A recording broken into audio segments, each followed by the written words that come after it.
Welcome back, students. This is part 2 of lesson Commercial Trade Policy. As I mentioned, there can be only two questions. One is free trade policy and second is protectionist policy, for and against. Though that two things that we have to discuss. So first let us start the meaning of protectionist policy. Protectionist is the policy of protecting domestic industries against foreign competition by using tariffs, import quotas, subsidies, and any other measure to restrict imports or to make them more expensive. Following are some of the arguments in favor of policy of protectionism.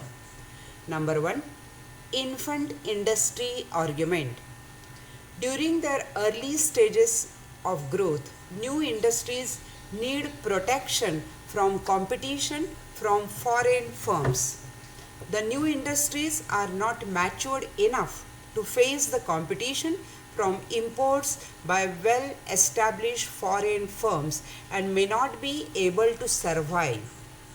When tariffs are imposed on imports, they become relatively more expensive than domestically produced goods.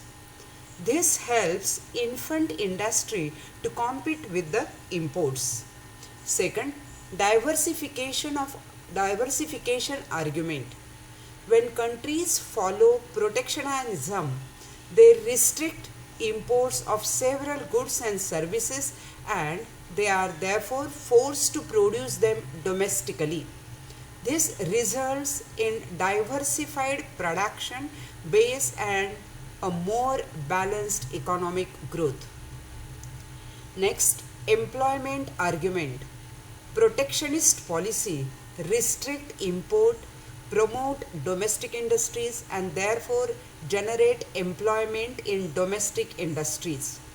Imposition of tariffs restricts certain imports. This results in money staying within the economy. This money will be spent on purchasing domestically produced goods as these home industries expand, employment in them also increases. Next, balance of payment argument. Imposition of tariffs and quotas restrict import and save foreign exchange. Therefore, they help in improving a country's balance of payment positions. Tariffs can also be used to make nations' terms of trade more favorable. Next, pauper labor argument. And in industrially advanced countries, the cost of labor is higher than in the less industrially advanced countries. Therefore, it is argued that industrially advanced economies allow free imports from low labor cost economies. Their domestic labor will face competition from cheap foreign labor. There will be job losses and labor will lose source of livelihood. This is known as pauper labor argument. Next, anti-dumping argument. Dumping is the act of selling goods cheap in foreign market in order to gain market access and kill competition. In order to protect domestic industries and workers, tariffs are imposed on imports. Last point, source of government revenue. By adopting a protectionist policy through tariffs, the government not only fulfills all the above mentioned objectives but also earns revenue. This will ensure high revenue collection by the government. Next, strategic arguments. Certain industries are of strategic importance to a nation either in terms of economic and social development or in terms of defense. Such industries are extremely important for a nation and need to be protected from foreign competition through tariffs and non-tariff barriers. Next, self-sufficiency. protectionist policies encourage import substitution and force countries to produce most of the needs and become self-sufficient. So these are the 9 points in favor of protectionist policy. Now we'll discuss about the arguments against the policy of protectionism. Number 1, inefficiency of resource allocation. The imposition of tariffs and quotas results in loss of allocative efficiency. Producers who are protected from foreign competition do not have enough incentive to reduce cost and innovate. Next, protection to undeserving industry. Once protection is given, it is difficult to withdraw it even when the industry matures, because such industry continues to seek protection. Protection also creates vested interest and political corruption. Next, unemployment in export sector.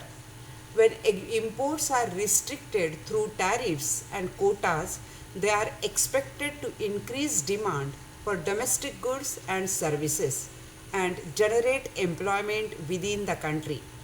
But when imports are curtailed, exports will also be reduced, as other nations will put similar barriers to exports from protectionist nation.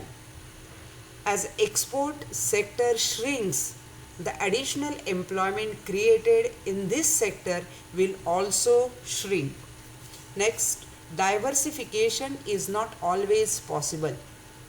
Not all the countries possess the natural, human and financial capital to bring about large-scale diversification of their industries and produce almost everything that their people need.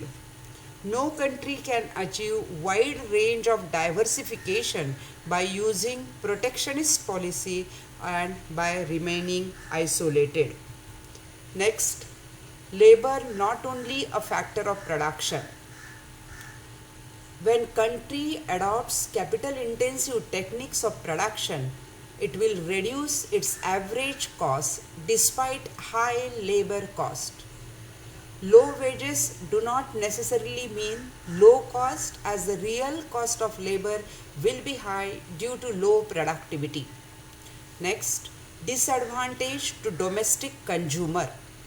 Imposition of tariffs make imports more expensive. If imports have low price elasticity of demand, that is, even the price rises, they will still be consumed either because they are necessities or they are not available in the country.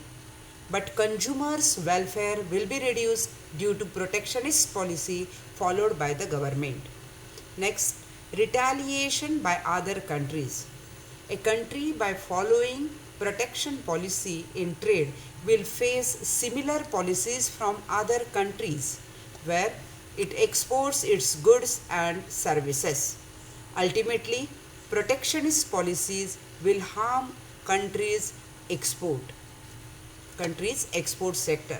These are the 7 points they show that the against of the protectionist policy. So in this part I discussed about the arguments in favor and against the policy of protection or protectionist policy. So here 7 arguments are there. They are showing they are not in favor of protectionist policy, and there are 9 points they are in favor of protectionist policy. So the question can be, explain the arguments in favor of and against the policy of protection, that you have to cover entire thing in that.